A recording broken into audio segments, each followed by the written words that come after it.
So a couple questions for you. How can we continue to encourage more girls to participate and seek elite experiences? Is it, this is kind of tied to the question about having an all-female learning environment. Is that doing girls more harm than good? Or is it something that needs to be part of the conversation? Just some general thoughts.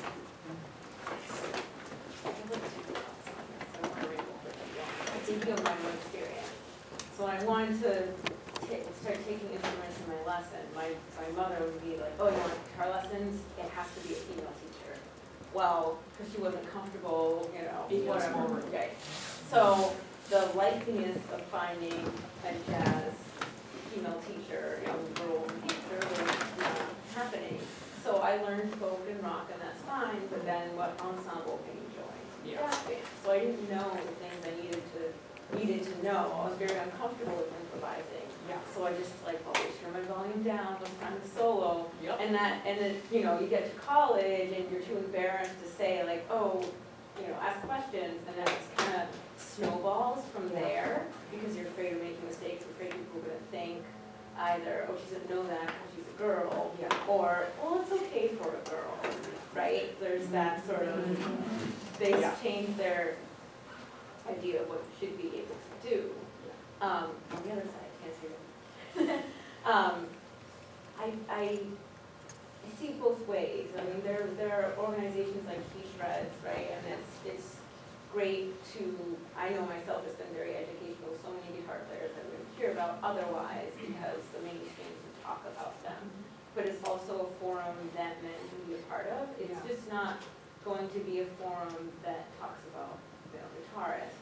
Because, as you pointed out in your example, if we're only exposing the female musicians to that, then the men aren't going to start to change their mind too. So, of course, no one's ever going to say, "Oh, my favorite all-male band, Queen," or anything. They don't say that. That's the band, right? Yes. So I hope that eventually we don't need to have these segregated groups of the girl, female singer night or whatever at the venue, right? It's just, you're just musicians. It's not a separate lineup. But I think, unfortunately, I don't think necessary evil is the right word because it's not evil, but it's a necessary thing right now so that eventually it's not a novelty. You don't want to be novelties. You want to just be musicians. Sorry for that. No, but that's what I've been doing. Two thoughts. I'm gonna age myself. As a vocalist who was trying to get into the jazz band in college, one, I had that oh, she's a singer, she doesn't know anything, she can't do this. But I was also like a toy, a lot of hitting on you even by the teacher. And it became so unfriendly that even though that's really what I wanted to do, I didn't do it because it was just disgusting. Even if you could endure the, low bar that they had for you as a vocalist, right? But as a parent of two musicians, and I may be perpetuating some things, but I made my daughter play trombone, even though she's a vocalist, in the jazz band because I wanted her to have that in very early because they don't have vocalists in the young jazz bands. But she knew how to hang, with the instrumentalists and literally would play a killer trombone solo and then pick up the mic and people would just be like, what? Yeah. So she had to sort of earn her cred. Yes. But one of the things that I noticed and have tried to teach them to advocate for themselves, she plays a mean trombone and she's been in orchestras and bands and in jazz bands, and she will turn to me and say, they're so competitive, her chair, her section. The microaggression is just so awful. So I said, well, why don't you tell your director? Just tell them what's happening. They don't want to hear that. And I'm like, I think they need to hear that. They have to know what's happening in the ranks, and because you're so far from the podium, they don't see it or hear it, And so I would help them, I'd be like, hey, can we have a conversation? And it was always met with, no, it doesn't. That's not what's happening. So-and-so's a nice kid. He wouldn't do that. And it was all in her imagination. So even if you are bold and talented and capable and willing to endure, if the directors are not going to be a part of like making that example, that we don't do that here, and pull kids aside and be like, hey, what are you doing? If they're not willing, it will never, never, ever change. Yes, it's that success outside the bubble. I always talk about how in Chica Power, we often feel like we're sitting around agreeing with each other, which can feel very good, but if you're not talking to the band directors about how They don't want to hear it though. Oh, yeah. Most people don't want to hear it. I mean, talking to anybody about examining their own biases is a very difficult conversation. They don't want to think that they have that in them, or that their good kids have that in them either. You can be a good person and do bad things. So, you've had your hand up for quite some time. Hey. So I'm a fan of Jazz House Kids. I worked at Jazz Center for like 5 years, so like kind of like brother sister kind of thing. On the other end, Jazz Center had the same issues as you probably. I could do a whole other thing about Jazz Yeah, I'm sure you could. And so I think one of the things as an ensemble director, because I used to be in charge of the 9th grade ensemble, is I would see that as the students came in, I would have the most women, young women. Yeah. And as the years went on, the attrition rate would get higher, and I just assumed like, oh, well, maybe they're just not interested. And of course, you know, I had to do my checking of my own self. You know, I talked to my wife about it. That's the closest woman to me. And so I had these dialogues about it. So I was like, well, you know, what do you think I could do? And then my then boss, Matt Butterman, and like some other people, I'll just say, I'll take out a name, talked about doing an all-girls ensemble very much similar to Chica Power. Yeah. And I thought that was a great idea until I started thinking like, well, what about all the other ensembles that they can't get into? Yep. And so like there's that dialogue, and then there's, and on the other end of it, we started talking about personally about the difference between how young men, and I have 2 little boys, how they are treated like their job is to fail and see everything in the world, and so it'll make you tougher. And then girls, and this is a lot of data about this, are treated as though they, once they hit that wall of like, this is hard, I should pick something else. You know, that goes beyond just, you know, like I'm changing my, you know, just like, no, I should, maybe I'll be a cheerleader, or, you know, something that fits what I should be doing as opposed to what I want to do and what I can do. Yes. So I think for me, Whoa. my fault. Yes, I'm fine, I'm Such fine. an I'm idea. saying, I was saying deep thoughts, I was saying. Okay, so the last part, I think what I like to do is like challenge the perception of what the musicians look like. So when you ask the question of who did I think? Yeah. Do you know what I thought? Mary Lou Williams. And then I Well, started bless thinking, you. we were sitting back here, and I was like, You're the No. only one who thought Mary Lou Williams. I don't know, but Who knows the name Mary Lou Williams? That's because we're at a music educators conference. But then on the other end of it, I thought like, but why did I only think of Mary Lou Williams when there's Ingrid Jensen and Tanya Darby and Yes. tons of other people that I, you know, LaFrey Ski, you know, all these people that I know, like I see, Deb Weiss, that I know, and I'm like, well, how come we don't talk about them? And maybe because the perception is, unless you're this Louis Armstrong, then you're not valid. So I think maybe as educators, we need to do more work of like doing a concert that features more music by women, you know, and I think but that's not just a call by the director, that should be like a call by like school districts, right? Yes. Like this year is the year, you know, whatever, or maybe everybody should do this. Yeah. And even though that seems like a very like prescriptive thing, like, but we're not gonna do it unless somebody brings it up. Yes. So that's just a thought. Yes. I'm gonna, yes. And the work that Pat Campbell, you know, as a first-year doctorate student, you know, I just finished a history and philosophy class. So, you know, we learned about Pat Campbell and basically going through that whole process about how America is basically reactive instead of proactive. Right. And so in order to really sort of address this, it's really up to future music educators to be really proactive with this. I mean, we can't really change of what's already come before, but we can change it about the people that we put in the classroom to say, we need to talk about this right now. Yes. You should be able to do this. And of course, what Jared was saying is that when you get around that wall, don't just move over, climb over it. And, you know, keep going, because if that's what you want to do, and maybe I'm here to help you make that happen. Specifically men, specifically men can do the work, Right. not just women doing all It's, the work. you know, it's everybody. Yes. Everybody can do the work. There's I'm no- gonna yes on that and say that including female composers and, you know, transcribing female musicians, solos and all of those things, it's very, I think the first step is prescribing it, to say like, we're going to do this, it's going to be specific, and here it is. And then what happens after that is it's not, you're not just teaching, okay, here's time for women's jazz history. You're just teaching jazz history, and Mary Lou Williams is part of that jazz history. Right. It's not just a chapter. Yes, It's actually started into Exactly. the entire it's book. holistic. It's, right. Yes. It's not just a box Yes. of an infographic I think on page 7. Sometimes you have to do like the Jazz Music Center does, you have to have Women in Jazz Day, and you do the day, but then the real work is a structural, societal change that you can't do in a day, and you can't do it probably in your career, and you're going to do it very slowly, but sometimes starting with a day or a chapter, it's a place to start, but it's a way station on your way to making big changes. You should always have to have a bigger thing in mind. Yes?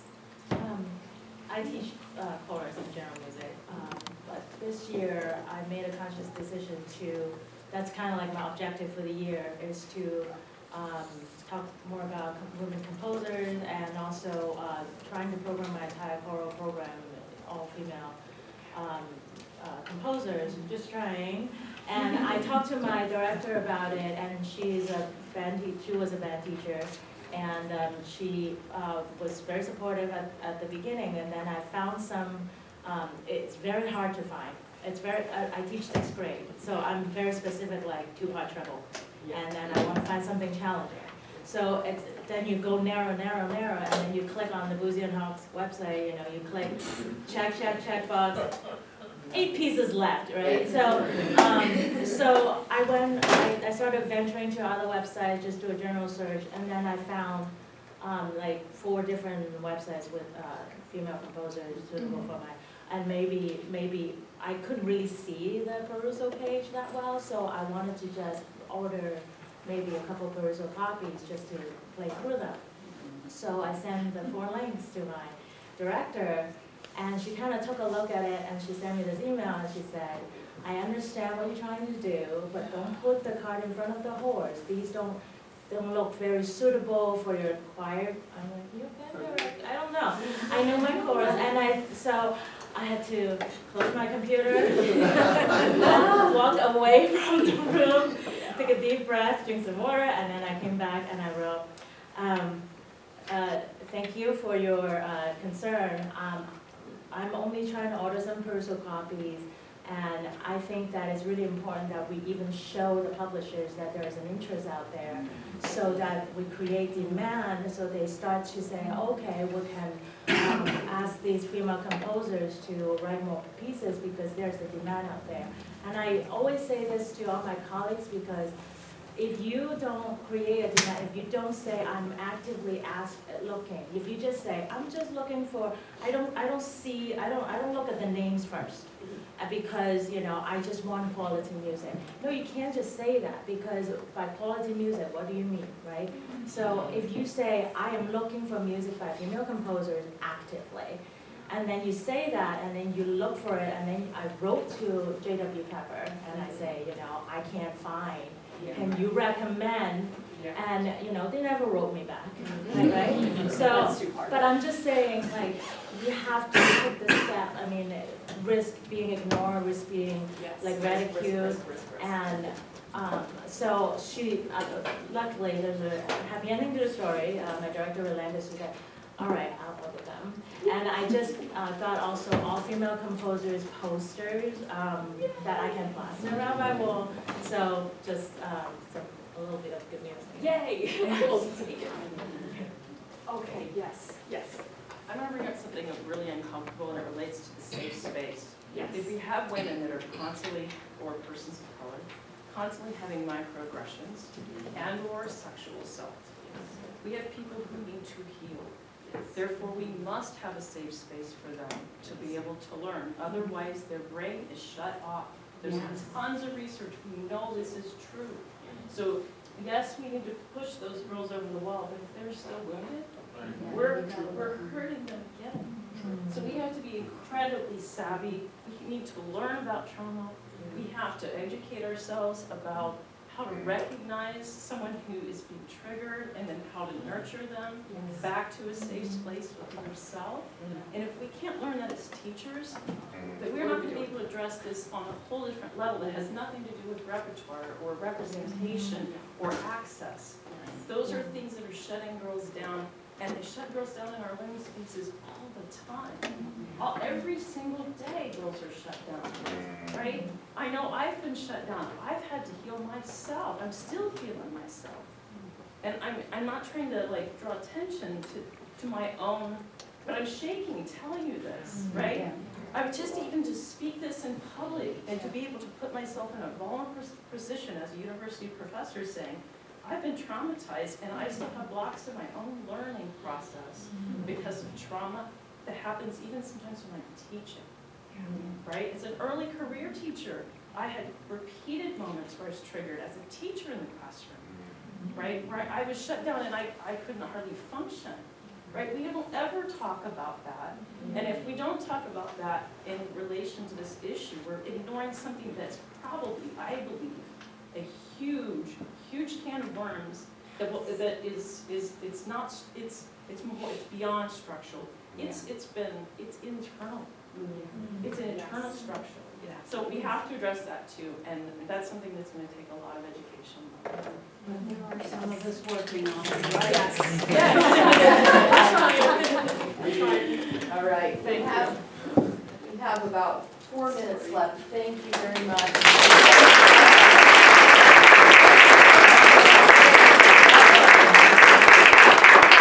How wonderful it is to see so many people who identify as male in this room having this conversation with us. And speaking of identity, we've left in our gender and sexuality forum 4 minutes to talk about those who don't necessarily identify as female, male, and how do we account for that?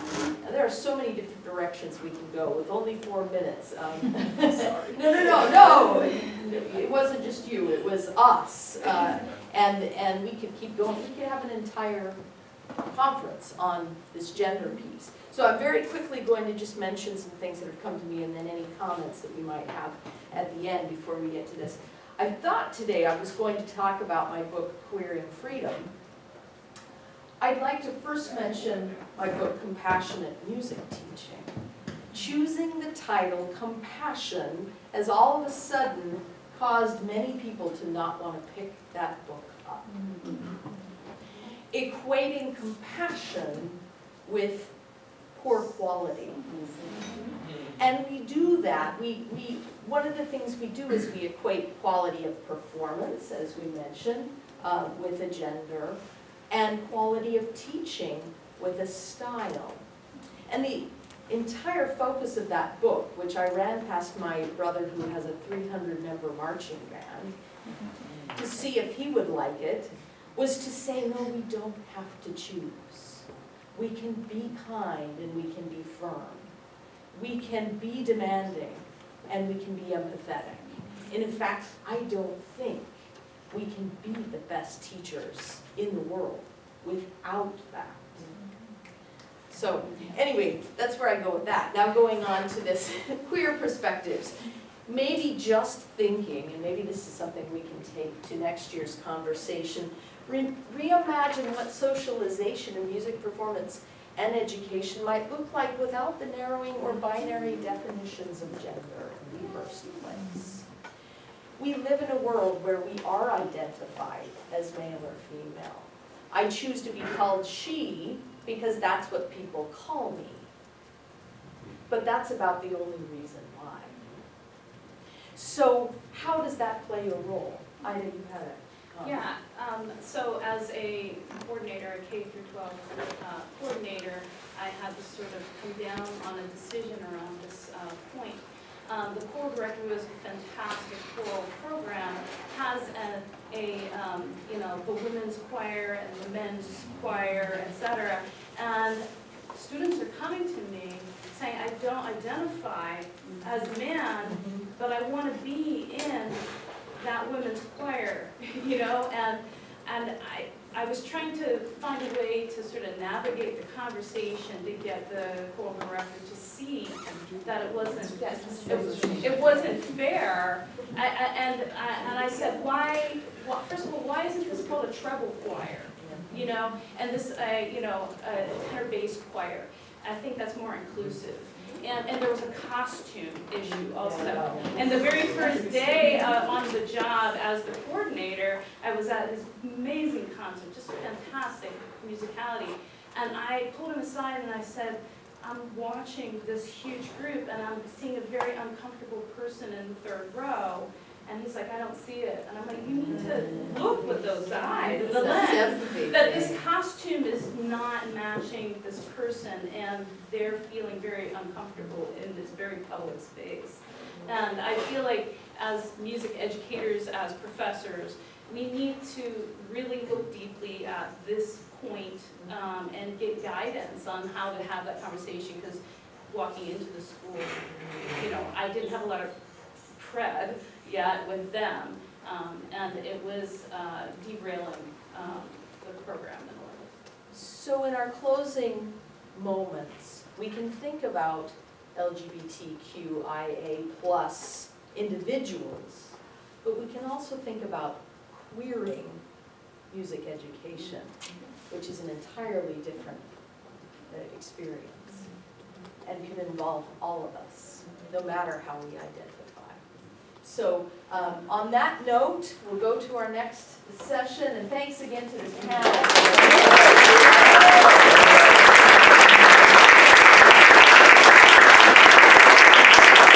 And we'll continue these conversations throughout the day. Thank you very much.